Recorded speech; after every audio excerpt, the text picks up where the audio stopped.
Buenas tardes. Mi nombre es Catiusca Coello, soy físico médico, formo parte del equipo de aplicaciones clínicas para la división de radioterapia de Delec Científica. Delec Científica es una compañía de innovación tecnológica en medicina. Está constituida por distintas áreas. Además de la división de radioterapia, contamos con una división de sistemas médicos y simulación clínica, entre otras áreas, todas dedicadas al área de la salud. Somos representantes de distintas casas comerciales internacionales, entre ellas la casa italiana SIT Sordina, quienes son fabricantes de equipamiento para radioterapia intraoperatoria, aceleradores lineales de electrones. En esta oportunidad nos va a acompañar, es un placer para nosotros presentarles al doctor y profesor José Manuel Asensio, quien es médico especialista en cirugía general, cirugía hematobiliopancreática, trasplante hepático y cirugía oncológica del Hospital General Universitario Gregorio Marañón de Madrid. Además, el doctor Asensio es profesor asociado del Departamento de Cirugía de la Facultad de Medicina de la Universidad Complutense de Madrid. Es un honor y un placer para nosotros tenerlo acá con nosotros, doctor José Manuel. Esperamos que sea muy fructífero para quienes se han tomado el tiempo de estar acá con nosotros. También le agradecemos a ustedes. Y bueno, muchas gracias por tomarse el tiempo para compartir esta experiencia con nosotros. Le doy la palabra al doctor. Muchas gracias, Catiusca, por la bienvenida tan calurosa. Para mí es un placer compartir con todos ustedes la experiencia aquí en Madrid. Yo trabajo en el Hospital Gregorio Marañón, como ha dicho Catiusca, en un servicio de cirugía oncológica clásico, que ya llevamos unos años de superespecialización, como los centros académicos corresponde en la época moderna, pero ese antecedente de cirugía oncológica pues, nos ha permitido abordar situaciones complejas como las que vamos a ver aquí a lo largo de la presentación. Quería empezar agradeciendo tanto a Delec como a SIT su amable invitación a participar en este webinar. Y sin más, voy a empezar para que no se nos haga muy tarde, porque creo que tenemos bastantes temas de los que hablar. Esta es la única diapositiva un poco teórica, digamos, que voy a poner a lo largo de la charla, porque ya verán que todos van a ser casos clínicos que luego los podemos discutir al final, si alguno tiene alguna duda. Sé que la mayoría son oncólogos, físicos o radioterapeutas, hay pocos cirujanos y la presentación está hecha por un cirujano, con lo cual es eminentemente quirúrgica, pero yo creo que les va a venir muy bien para entender cuál es el foco para los cirujanos de lo que puede aportar la radioterapia intraoperatoria. Los beneficios de la radioterapia intraoperatoria son bien conocidos, sobre todo que el efecto biológico de la dosis única es mayor que la misma dosis administrada de forma fraccionada. Esto ustedes, los físicos y los radioterapeutas, lo saben mejor que yo, no se lo tengo que explicar. También saben que la radiación se puede dirigir exactamente a la zona de mayor riesgo de recidiva, y esto lo van a ver en los casos que yo les voy a explicar. Y las estructuras que muchas veces limitan la dosis porque son radiosensibles, durante la cirugía pues tenemos la suerte de que las vamos a poder apartar.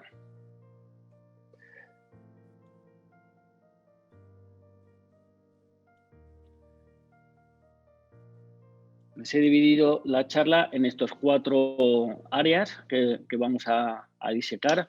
En primer lugar, hablaremos del cáncer de páncreas, cuáles son las indicaciones, cuáles son los escenarios y qué es lo que esperamos de la radioterapia intraoperatoria. En cuanto a los sarcomas, les he traído un caso porque verán que es muy didáctico en cuanto a un leiomiosarcoma de vena cava inferior, pero también lo aplicamos en sarcomas pélvicos y sarcomas retroperitoneales.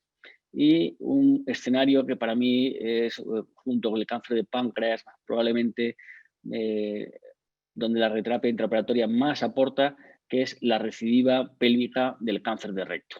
Y por último, ya que dentro del auditorio hay algún neurocirujano y algún traumatólogo, pues he traído 2 casos de cirugía pélvica extrema donde también nos ayudamos de la radioterapia intraoperatoria. En cuanto al cáncer de páncreas, saben que ha salido recientemente publicada las guías ESTRO en cuanto a radioterapia intraoperatoria y hay dos indicaciones fundamentales. El cáncer avanzado, lo que la NCCN sería borderline resecable, y los pacientes no resecables. La estrategia terapéutica en los dos es muy parecida. Es quimioterapia, quimiorradioterapia y después una exploración quirúrgica, sobre todo si tenemos la suerte de poder contar en nuestro quirófano con radioterapia intraoperatoria. Luego verán por qué digo eso. Empecemos con el cáncer borderline, el cáncer de páncreas borderline resecable. El primer caso es esta mujer de 68 años que presentó un adenocarcinoma borderline resecable, luego veremos las imágenes y por qué se caracterizó así, y presentado en nuestro comité de tumores, como todos los pacientes oncológicos, decidimos dar neoadyuvancia con quimioterapia, en este caso gemcitabina abraxane, y radioquimioterapia 47,6 grays en 28 sesiones. Estas eran las imágenes al diagnóstico y vean cómo el tumor abrazaba la arteria mesentérica superior y la vena mesentérica superior. Es por ello que se consideró anatómicamente un tumor borderline.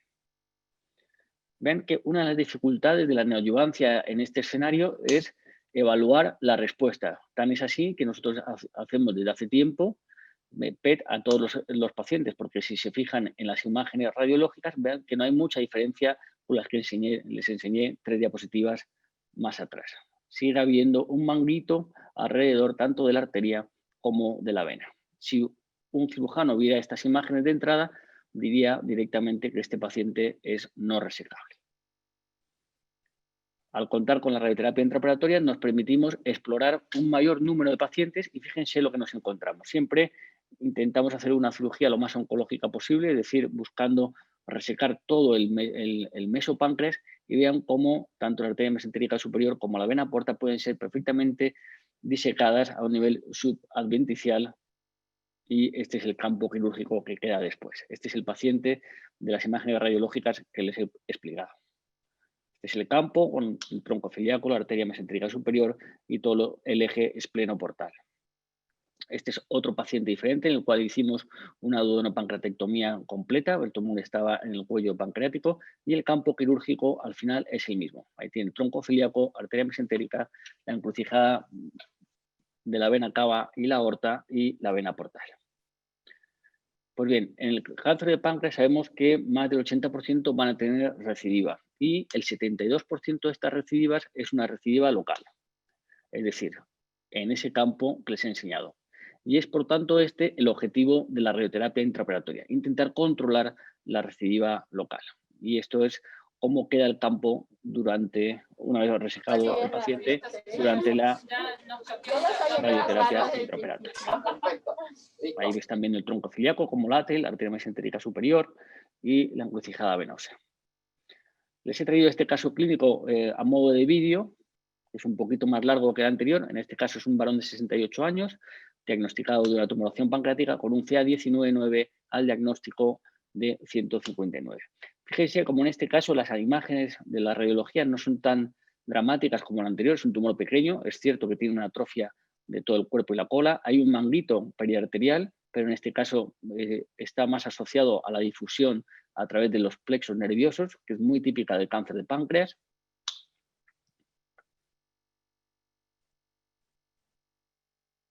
Ahí ven la atrofia tan grande que tenía el cuerpo y la cola pancreática, por eso decidimos hacer una pancreatectomía total en este paciente. De tal manera que si nos basamos en las guías NCCN, la mayoría de ustedes, igual que nosotros, calificaríamos a este paciente como resecable. ¿Por qué lo he traído como borderline? Porque hay una pequeña cláusula para pacientes de alto riesgo, que son aquellos que tienen un CA19-9 elevado. Y este paciente, si recuerdan ustedes, tenía un CA19-9 de 159, con lo cual, desde nuestro punto de vista, estamos ante un paciente biológicamente borderline. Por eso la estrategia fue neoadyuvancia con quimioterapia, FOLFIRINOX en este caso, radioquimioterapia y la parotomía exploratoria con radioterapia intraoperatoria. Este es el PET después de la neoadyuvancia, este es el escáner, vean que no hay diferencias, ya hemos hablado que la radiología no ayuda para evaluar la respuesta al tratamiento neoadyuvante y hacemos la cirugía de manera convencional. En este caso nosotros solemos hacer un abordaje primero de la arteria mesentérica superior, Voy a pasar al vídeo porque la presentación pesa mucho.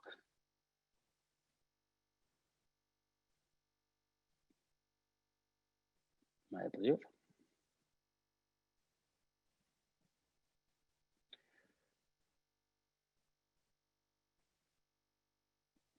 A ver.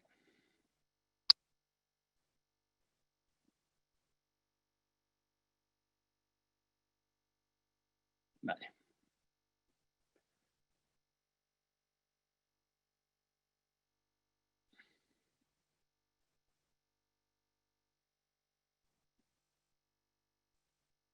Les decía que es muy difícil evaluar radiológicamente la respuesta a estos pacientes. La cirugía la hacemos normalmente, iniciamos la maniobra de Kocher para hacer un abordaje primero de la arteria mesentérica superior. Esto nos permite evaluar si el paciente es resecable o no de entrada y además nos permitirá hacer una resección completa del mesopáncreas, como han visto en las imágenes del caso anterior. Como conozco que la mayoría de ustedes no son cirujanos, les voy a ahorrar algunos de estos pasos que no les aporta mucho. Ahí estamos ya abordando la vena mesentérica superior y preparando para la resección del mesopáncreas. ¿Sí? Doctor, vemos, no estamos viendo no sé si se quedó pegada, pero no estamos viendo la presentación nuevamente. O sea, está la presentación, pero minimizada. Vale, pues perdónenme, vuelvo a empezar aquí. Ajá. A ver, ¿qué está pasando?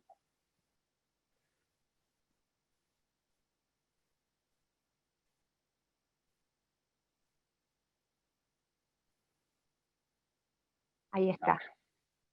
Excelente, gracias. Vale, bueno, pues como les decía, la evaluación radiológica de la neoadjuvancia es difícil.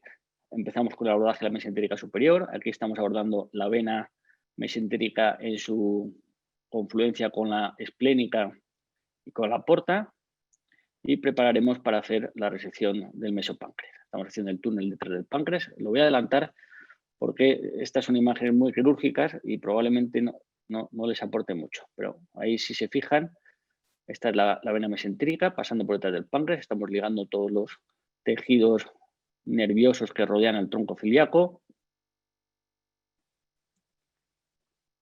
Ahí estamos ligando la vena esplénica. Vamos a avanzar un poquito.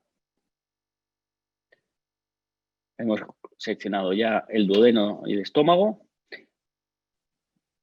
Y ahora haremos la linfadenectomía del pedículo hepático. Ahí vamos a ligar la vena esplénica para liberar la pieza. Esto lo hacemos con stapler porque nos da más seguridad. Esto son unas grapadoras automáticas que ligan los vasos.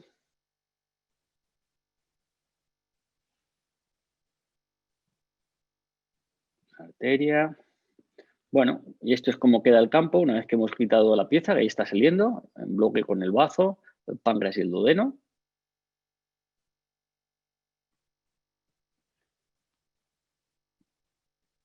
Y esta es una imagen muy parecida a las que han visto antes.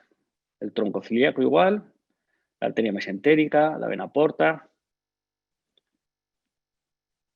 Esa es la arteria mesentérica superior, esa es la porta, detrás tiene la vena cava y la aorta. Con lo cual, nuestro campo quirúrgico, nuestro campo de radiación va a estar centrado sobre todo en el tronco celíaco. Ahí lo tienen. ¿Por qué es importante esto? Porque ahora tenemos quimioterápicos que están aumentando la supervivencia, con lo cual si conseguimos aumentar también el control local y lo asociamos a estos nuevos esquemas de quimioterapia, es esperable que consigamos un aumento mayor de la supervivencia. Esto lo tendremos que ver en los próximos años cuando haya más casos de este tipo de cirugías. Este ya es el final de la cirugía con la anastomosis biliodigestiva. Y les he traído 3 diapositivas para que vean nuestra experiencia en el hospital. El informe de la anatomía, no había ganglios afectados, era un tumor pequeño. Fíjense, en los últimos 20 años se operaron 90 pacientes precoces, es decir, resecables, estadio 1 y 2A. Estos son tumores muy precoces. Y fíjense el impacto que tiene en este escenario el CA19-9 alto. hay un impacto muy negativo tanto en la supervivencia global como en la supervivencia libre de enfermedad. Por eso nosotros calificamos a estos pacientes como biológicamente borderline. Pues bien, de estos biológicamente borderline, fíjense qué impacto tiene hacer una estrategia como la que hemos hecho con neoadyuvancia y radioterapia intraoperatoria. Fíjense la supervivencia y la supervivencia libre de enfermedad cuando hacemos una estrategia de neoadyuvancia. Incluso si se fijan en la siguiente diapositiva, verán cómo estos pacientes que tienen estos esquemas de tratamiento tienen mejor supervivencia que los pacientes precoces que tenían un CA19-9 bajo de entrada. Con lo cual, aunque sean tumores resecables, abogamos por la neoadyuvancia. Estas son las clínicas, las guías que les decía al principio. Y volvemos a la presentación. El siguiente escenario dentro del cáncer de páncreas, que es muy útil, son los pacientes no resecables. ¿Por qué? Porque a veces llegamos a quirófano, intentamos operar a un paciente, como es el caso que van a ver ahora, y el paciente es no resecable. Hay factores sorpresa, a pesar de que hacemos estudios muy exhaustivos, como van a ver, pero a veces nos llevamos sorpresas, el paciente no se puede resecar, lleva consigo una laparotomía realizada y tenemos que aportarle algo. La radioterapia intraoperatoria aporta mejor control, tanto local como calidad de vida. Vamos a ver un ejemplo aquí. Este era un paciente igual que debutó con un cáncer de páncreas. En este caso era borderline porque tenía una afectación completa del eje venoso. Fíjense cómo la vena porta está totalmente ocluida y hay una gran derivación venosa alrededor. Estas son las guías, en este caso, para pacientes con cáncer de páncreas no resecables. Este es el esquema, que es muy parecido al anterior: quimioterapia, quimiorradioterapia y exploración quirúrgica con radioterapia intraoperatoria. En este caso dimos FOLFIRINOX 8 ciclos, en el otro habían sido 4.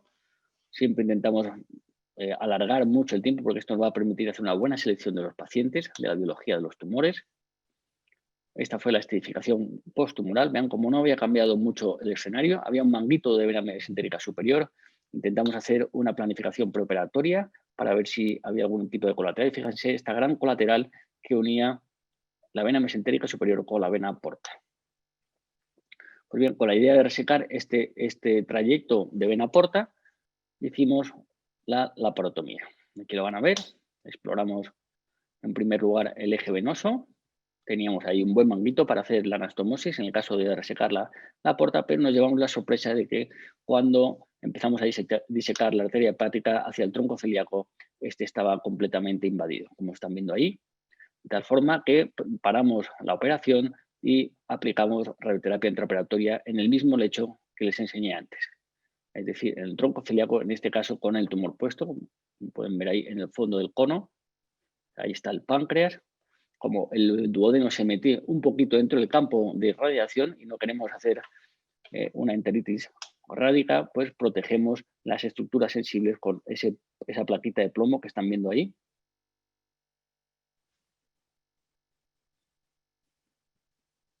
Y ahora ya sí podemos aplicar la irradiación sobre el tumor.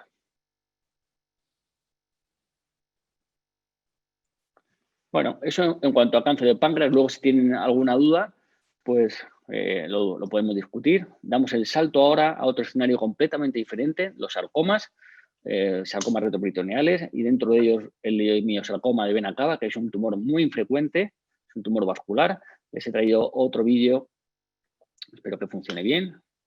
Es muy didáctico para que vean cómo abordamos nosotros este tipo de tumores. En este caso era una mujer de 66 años con hipertensión, diabetes, que se diagnosticó esta tumoración en la vena cava inferior. Vean cómo está muy cerca de la salida de la vena renal derecha e izquierda y llegaba a 3 centímetros por debajo de la salida de las suprahepáticas. Decidimos la estrategia de radioterapia preoperatoria y cirugía con radioterapia intraoperatoria. Estos tumores complejos necesitan mucha planificación y nos apoyamos mucho en la impresión 3D. Esto nos permite hacer modelos como este, que a la hora no solo de comunicar al paciente qué tipo de intervención le vamos a hacer y cuál es su problema, también nos sirve para comunicarnos dentro del propio equipo, con los anestesistas y todo el equipo quirúrgico.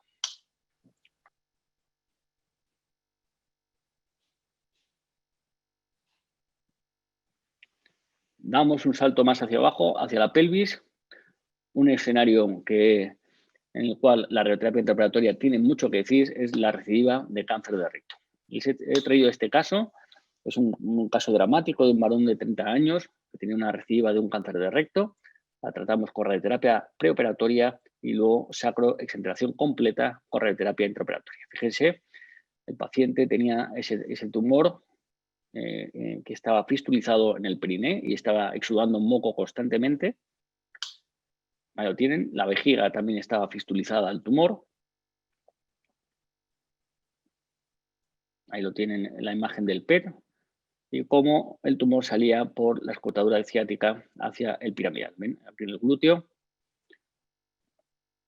Ahí lo tienen un poquito más gráfico para que vean cómo estaba la localización del tumor.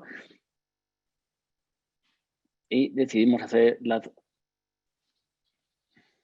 exploración quirúrgica. Siempre estas cirugías son muy complicadas porque los pacientes están operados varias veces, además a veces han tenido complicaciones en otras intervenciones, tienen mucha radioterapia y vean cómo tenemos que disecar muy bien los grandes vasos.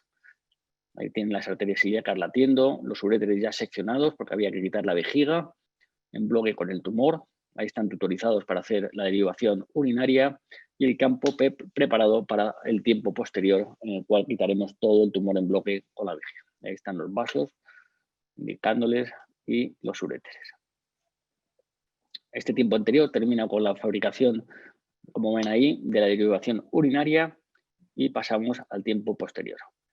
Si se fijan, el tumor salía lateralmente por la pelvis y esto en muchos centros está considerado como una contraindicación.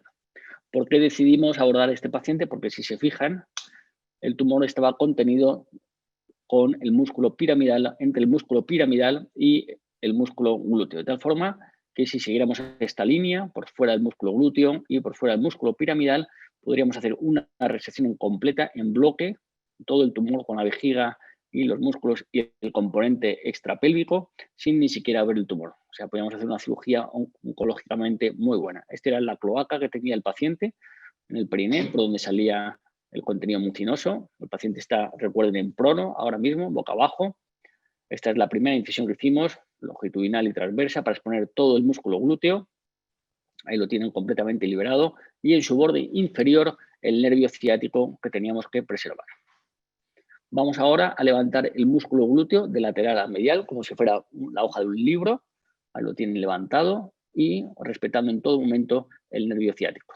En mitad de esta disección nos encontramos el músculo piriforme que a modo de sándwich contiene la salida anterior del tumor. Y esto es una vez completada la resección. Pueden ver aquí el canal espinal, el borde óseo. Ahí está la superficie de osteotomía y el colgajo muscular que hacemos con el músculo recto anterior que se prepara durante el primer tiempo para luego rellenar toda esta cavidad.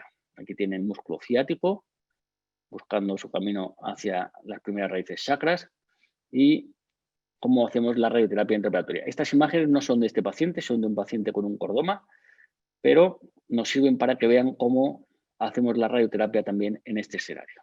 Ahí tienen en el fondo de la imagen las raíces sacras y la superficie de osteotomía. En este caso, para proteger el mesorrecto, que es lo que está en el fondo del campo, también ponemos una plaquita de plomo. Y ahí lo tienen. Estas son las imágenes posoperatorias. Vean que hicimos una resección por debajo de S2. El paciente lleva ya 5 años de supervivencia y está libre de enfermedad. Estas son las imágenes más recientes. Bueno, hay algunas alternativas a estas cirugías tan agresivas, porque no siempre son viables, pero son las que les he puesto en esta diapositiva. Sacrectomía alta subcortical, corpectomías guiadas con impresión 3D, que también hemos hecho, y resecciones segmentarias en bloque con la recidiva pélvica. Sí que les he traído un caso de sacrectomía alta, porque es muy ilustrativo. Está descrita inicialmente para recidivas pélvicas de cáncer de recto, o sea que existe el escenario. El objetivo es conseguir una resección completa y ese debe ser siempre nuestro objetivo cuando planteamos estas cirugías que son muy mutilantes. Hay que evitar una sacrectomía alta y solo se puede aplicar en casos muy seleccionados. Esta es la técnica, lo que vamos a hacer es, en vez de seccionar todo el sacro, lo que vamos a hacer es resecar la tabla anterior en bloque con el tumor. Estas son las indicaciones, son tumores que están en mediales, en línea media y con muy poquita invasión de la tabla. ¿Ven? El límite está en 10 milímetros. Cuando pasan más de 10 milímetros, pues lo consideramos una contraindicación y lo que hay que hacer es una sacrectomía. Este sería el campo y esta sería la pieza. Pues bien, les he traído este caso clínico. Es una mujer de 51 años que acude a nuestra consulta después de una historia de más de 8 años de evolución de un cáncer de sigma, que sería un cáncer de recto, pero sigma bajo, y con múltiples cirugías por recidiva hechas en otros hospitales hasta que finalmente acude a nuestro centro. Estas son las imágenes, vean que hay una pequeña recidiva presacra, que es esta que está aquí que le estoy señalando, la tienen aquí también. Ahí tiene dentro de esta cloaquita, está a nivel de la anastomosis, ahí la tienen. Es esto. Ahí tienen el PET. Estas son las guías que vamos a imprimir con las impresoras 3D para marcar lateralmente el límite de la osteotomía y superiormente por dónde tenemos que empezar la osteotomía. Y esto es cómo va a quedar el hueso después de la cirugía. Vean que son cirugías muy complejas, hay mucha fibrosis, tanto por las cirugías previas, que esta señora tenía ya 3 cirugías previas, como por la cantidad de radioterapia que había recibido. Finalmente conseguimos liberar los grandes vasos, exponer la superficie anterior del hueso, la que tienen, y aquí abajo ya está el tumor invadiendo la tabla anterior. Ahí empezamos la osteotomía, está el recto totalmente liberado y ahí es donde vamos a hacer la osteotomía de la tabla anterior. Vean cómo está el recto y solo está colgando del hueso. Está unido a la paciente solo por el hueso, que es lo que tenemos que resecar. Ahí lo tienen. Estas son las guías con las que nos ayudamos y esto es cómo queda el campo quirúrgico después de la resección. Vean cómo queda un agujero en el hueso y está totalmente libre de enfermedad. Pues bien, ahí en este campo también podemos dar la radioterapia intraoperatoria para consolidar el control local de la recidiva. Muy bien, y ya para terminar, pasamos a otro escenario que es un poco más exótico. He decidido llamarlo cirugía pélvica extrema, pues son casos un poco controvertidos, luego lo podemos discutir si alguno quiere. El primero es esta mujer de 32 años que derivaron a nuestro centro por un tumor epidermoide de canal anal que había sido tratado con radioterapia radical en otro centro y finalmente debutó con una recidiva inguinal que había deteriorado la arteria ilíaca de tal forma que se podía ver perfectamente en el fondo de la úlcera que tenía en el pliegue inguinal la paciente. Tuvimos que ponerle una prótesis para que no se rompiera y se exsanguinara la paciente antes de la cirugía y decidimos directamente ir a la cirugía y retrasar la radioterapia preoperatoria porque ya había tenido, ya más la situación de la paciente era con mucho dolor, encamada y con una úlcera donde se veía la arteria ilíaca en el fondo. Voy a poner el vídeo. Y por último, les he traído este otro caso, que es un cordoma sacro gigante. El sistema es muy parecido al que han visto. Siempre hacemos estas planificaciones con el software 3D. Nos permite plantear esas líneas azules, que es la línea de osteotomía con la cual, primero, tenemos un margen de resección libre de enfermedad. Y segundo, fíjense, nos interesa mucho, sobre todo en esta paciente, preservar las raíces nerviosas S1 y S2. Por eso es tan importante que en este caso vayamos por la línea que hemos diseñado. Ven que es un gran tumor que ocupa todo el anillo pélvico posterior.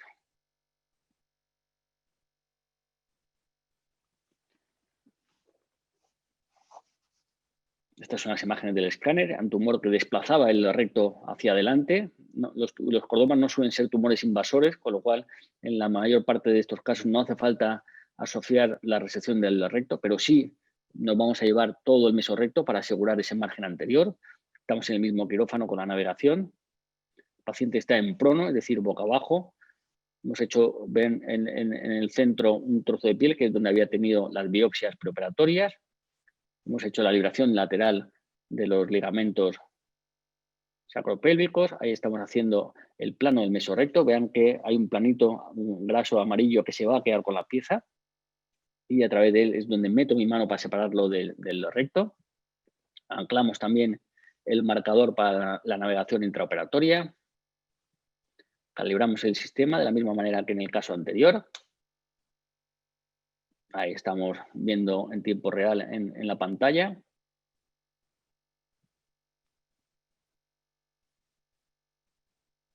Marcamos la osteotomía y una vez marcada y asegurada con el navegador, completamos la resección con el escoplo.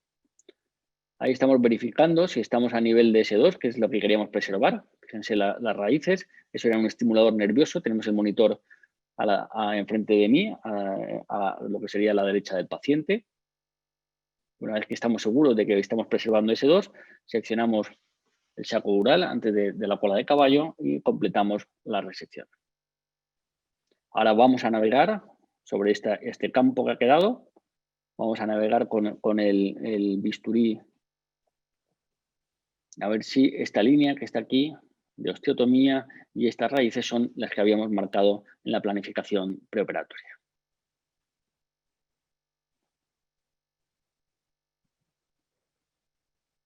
Ahí estamos navegando el saco, la superficie anterior del hueso. Si viéramos que por el motivo que sea hemos hecho una resección por encima de lo que habíamos marcado, pues podríamos completar la resección con una osteotomía mayor. Ahora estamos verificando con el neuroestimulador, que es ese, ahí ven la pantallita, y cómo al apretar sobre S2 el neuroestimulador pita. Este es el campo de la radioterapia intraoperatoria, es parecido al que les enseñé antes, con las raíces nerviosas, vean que se pueden incluir dentro del campo, y estamos rayando el margen óseo, que es el margen en estas cirugías donde hay más peligro de recidiva.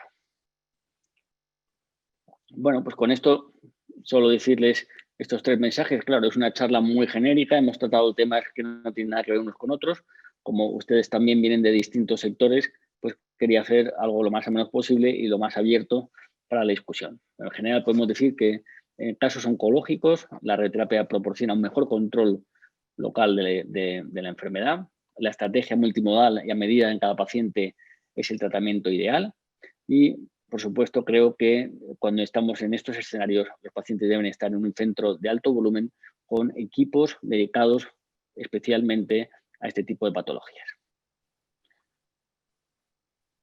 Y con esto estoy abierto a sus preguntas.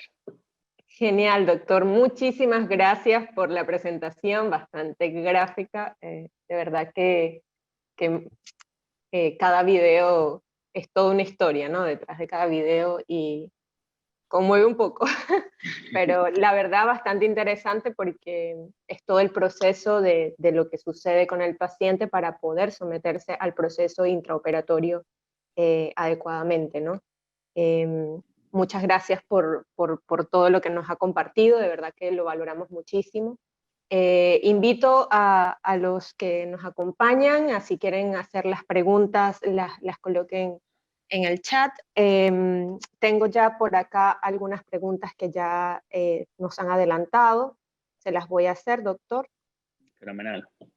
La primera pregunta del doctor Cristian Porrato nos pregunta: ¿qué tiempo post-radioterapia externa debe pasar para considerar la técnica intraoperatoria?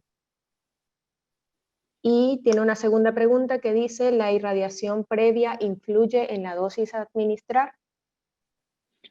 Son preguntas muy técnicas y son preguntas que muchas veces nos hacemos. Primero, sobre todo en los pacientes de cáncer de recto, que la mayoría ya han tenido radiación previa. La primera pregunta que hago al oncólogo cuando estoy evaluando a estos pacientes es: ¿podemos volver a radiar? Sí, no, depende de la dosis previa y la mayoría de veces se puede volver a radiar. El tiempo que dejamos entre la radioterapia de la neoadjuvancia es el mismo que dejaríamos para una cirugía normal sin radioterapia intraoperatoria, es decir, está entre 4 y 5 semanas. También depende del escenario donde estemos trabajando. Y la dosis que solemos usar en radioterapia intraoperatoria suele estar en torno a los 12,5 Gray.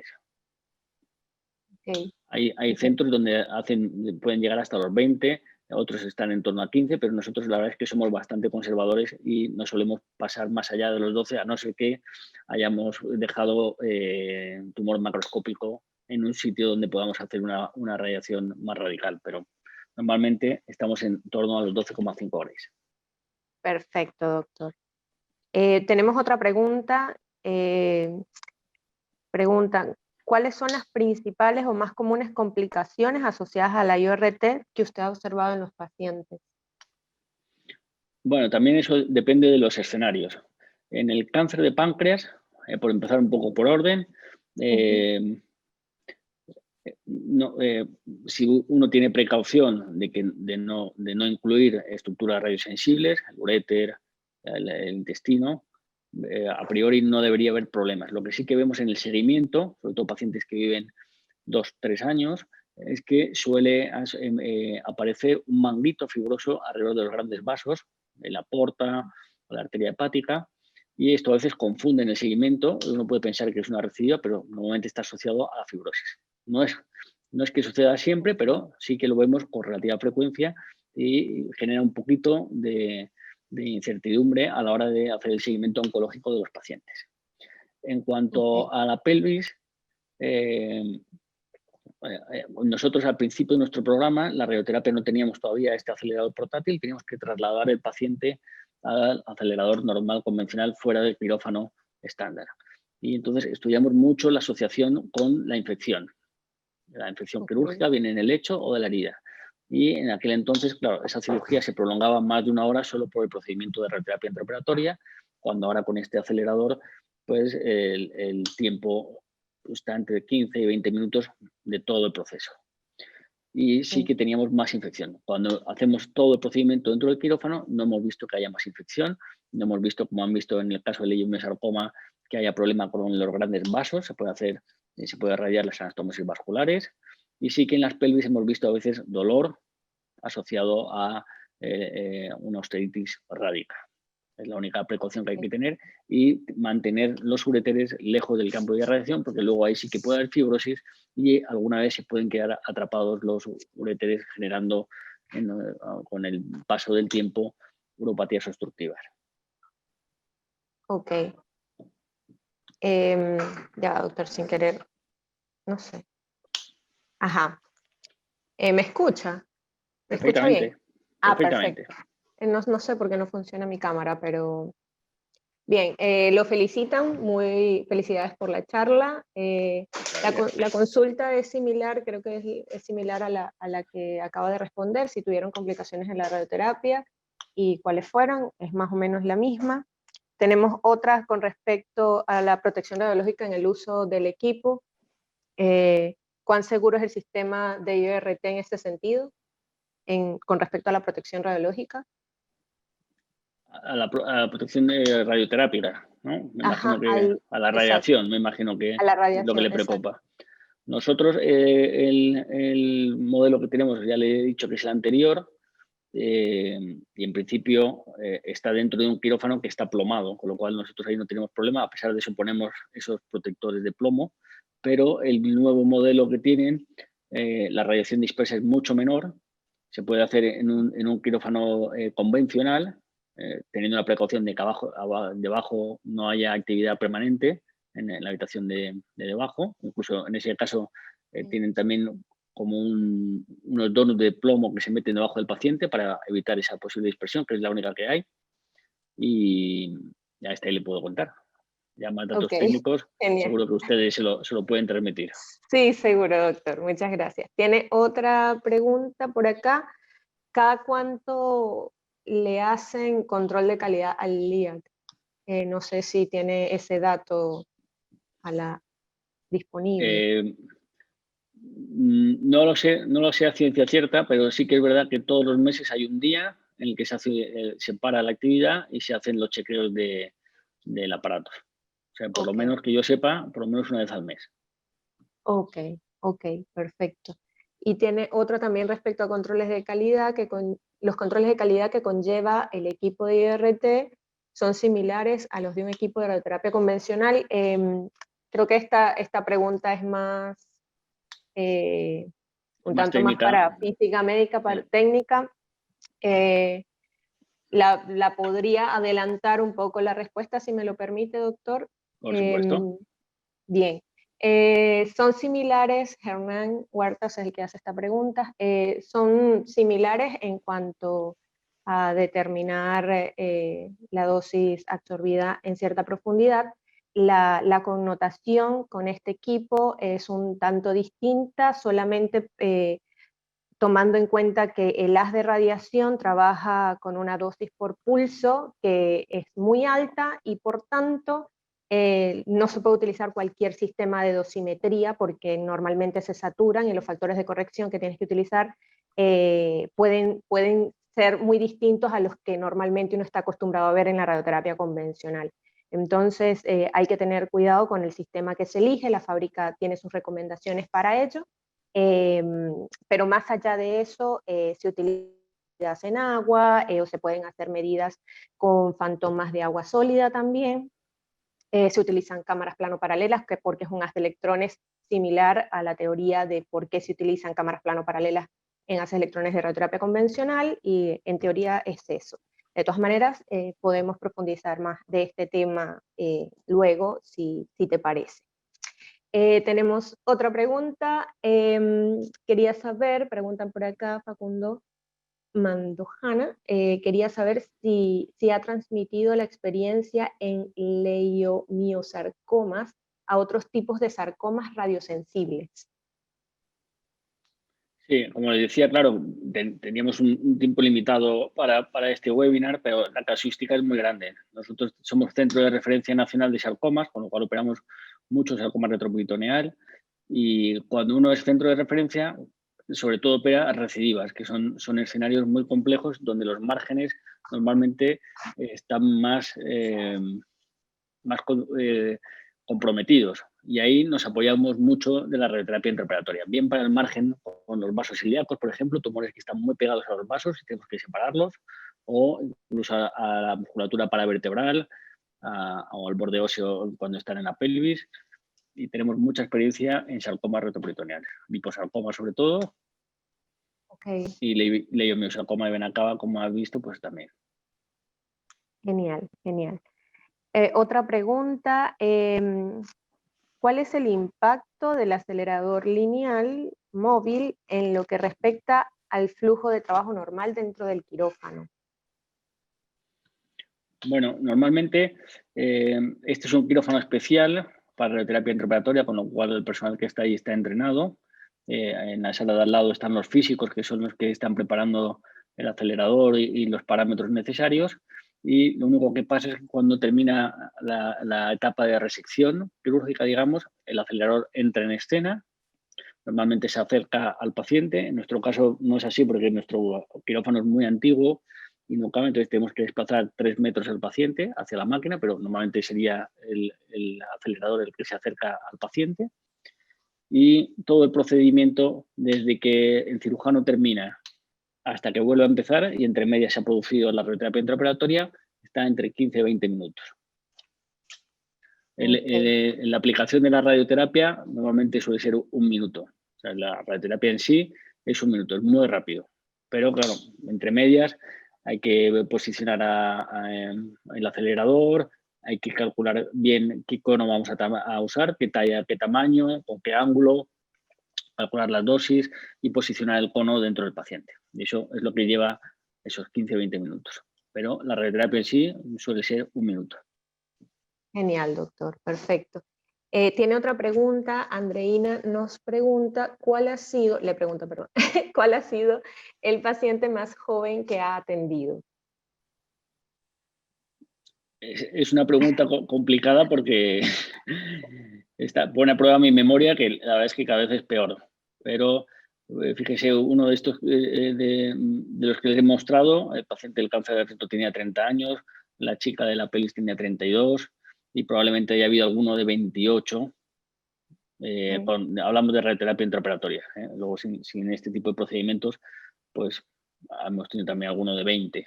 Yo recuerdo, menos de 20 no, y por debajo de 18 tampoco, porque no soy cirujano pediátrico. Pero Ok, Cierto que cuanto más jóvenes son los pacientes, intentamos hacer más por ellos. claro, claro, claro. Pero debe haber igual patologías pediátricas que puedan ir a intraoperatoria. Sí, seguro que sí. Esta pregunta es mía, que me surgió de repente. Ah, seguro. Ya, bien. Por supuesto que sí. Bien, había otra por acá. En su experiencia, ¿cuáles son las patologías en las que el proceso de IORT implica una mayor complejidad y cuál es una menor complejidad? ¿Me lo puedes repetir? En su experiencia, ¿cuáles son las patologías en las que el proceso de intraoperatoria implican una mayor complejidad del proceso y cuál es una menor complejidad? Bueno, me imagino que a lo que se refiere. La complejidad en la radioterapia es en colocar el acelerador en el campo correcto. Cuando Poder hablamos, posicionarlo, sí, imagino. posicionarlo, cuando hemos visto los casos de cáncer de recto, sobre todo lo de la sacrectomía subcortical, si se fijan, es un campo profundo y con un ángulo en el cual tenemos como límite el pubis. Con lo cual, posicionar ahí el cono es muy dificultoso. Sin embargo, si tratáramos un cáncer de mama, donde el campo es totalmente plano y simplemente posicionar el cono, eso es lo más sencillo y probablemente lo más complejo sea la cirugía pélvica.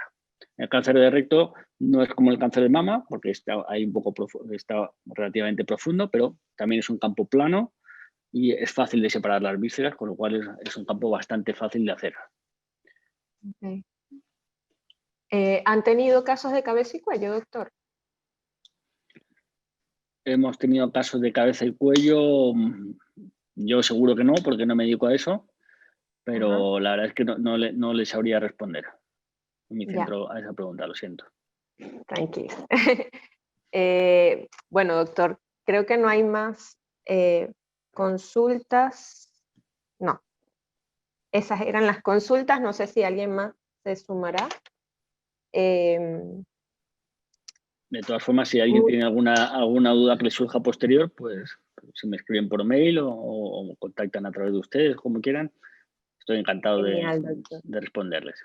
Muchísimas gracias por la disposición. De verdad que valoramos mucho el tiempo que se ha tomado para compartirnos su experiencia y todos estos casos súper interesantes.